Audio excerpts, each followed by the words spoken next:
Mr. Deedat, there is one question here. Now, could you elaborate about your statement in connection with Tunku's dialogue with the Pope?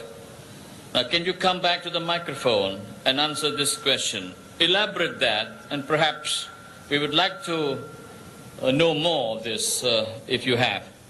That is my first question. You can use that microphone. Thanks. You see, when I came to this beautiful country of yours in 1984, I met the Tunku.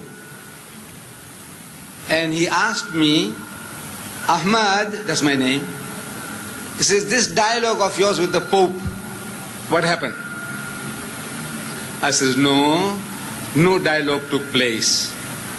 You wanted to know why?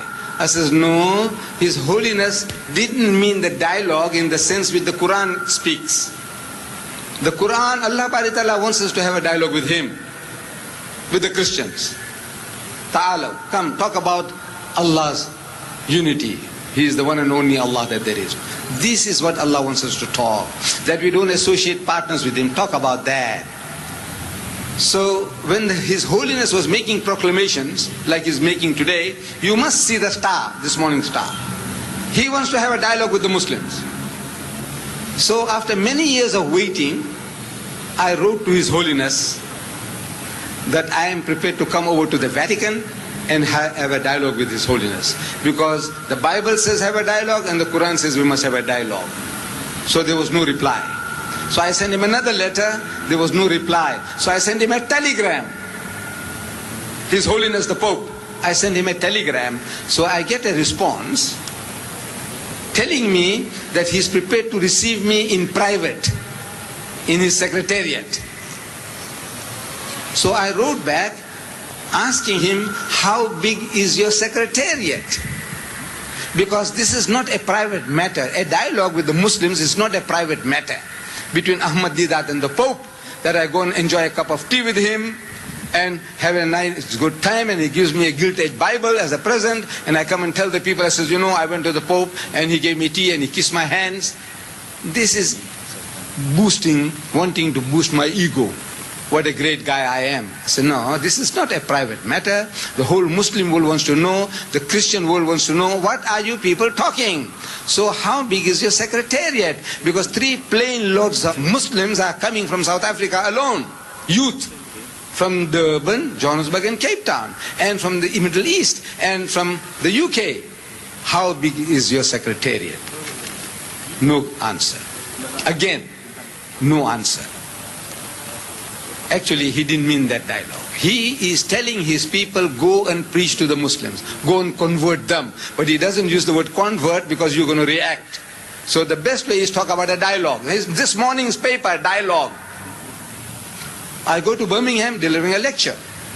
And in that lecture, I meet Dr. Abdullah Nasif of the Rabita.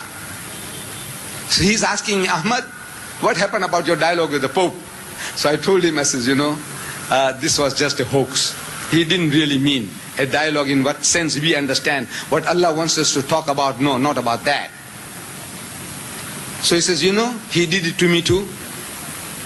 Dr. Nasif, he says, he did it to me. I said, what did he do? He said, he called me for a dialogue and I went. You know, simple people, he said, and I went. And he goes. He said, they made me to wait at the Vatican in a waiting room. After 10 minutes into another higher grade waiting room, after another 10 minutes still higher grade waiting room, and in comes His Holiness, embraces him, kisses his hand. Fantastic, fantastic gentleman. Say, are you from Egypt? Dr. Nasir says, no, I'm from Saudi Arabia. Meaning that the guy didn't know, or maybe he was expecting somebody from Egypt. So what's the dialogue? He says, you know, you people don't allow us to build churches in your country. And it happens. Saudi Arabia is the only Muslim country in the world where there is not a church. Only Muslim country in the whole vast world. He says, you people don't allow us to build churches in your country. So Dr. Nasif, a talented gentleman, a well-witted man, he is telling His Holiness that you allow us to build mosque in the Vatican? He says, no, I don't mean Makkah and Medina, but in the rest of the country. So Dr. Nasir said, look, to us, the whole of Saudi Arabia is our Vatican. If your Vatican is 10 square miles or 100 square miles, whole of Saudi Arabia is our Vatican, is a holy land for us. Then when I come to your country here, Tunku Abdul Rahman, he is asking me the same question, and I told him, so he says, Ahmad, the guy did it to me too.